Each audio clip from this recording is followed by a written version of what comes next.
Kumain na ba yun? Sana magustuhan niya. First time ko kasi magluto eh.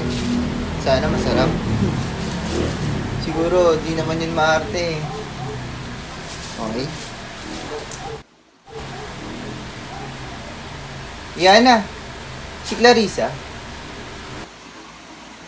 Ayun o, may mga kausap.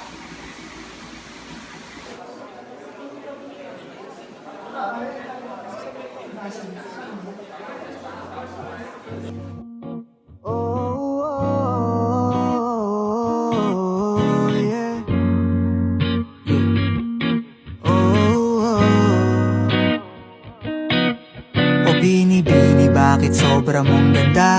Kakaiba ang dulot na ligaya mong dala. Gumaganda ang araw ko pag nakikita ka. Biglang nag-iiba pati paligid pag nandyan ka na. Isa kang Diyosa, Diyosa, Diyosa, Diyosa, Diyosa, Diyosa.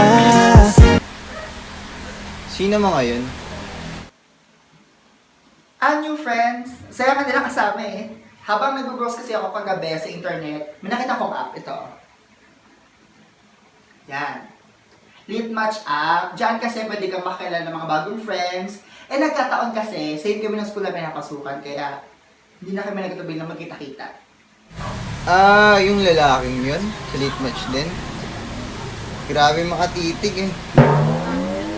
Mukhang ewan. Oh, para sa'yo. Wow! Baita! Thank you! Makagawian natin ngayon, di ba?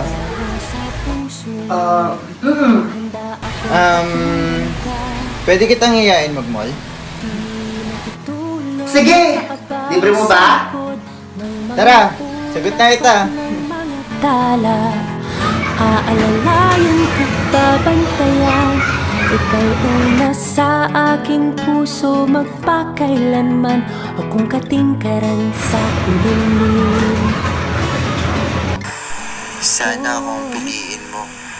Gagawin ko ang lahat para sa'yo.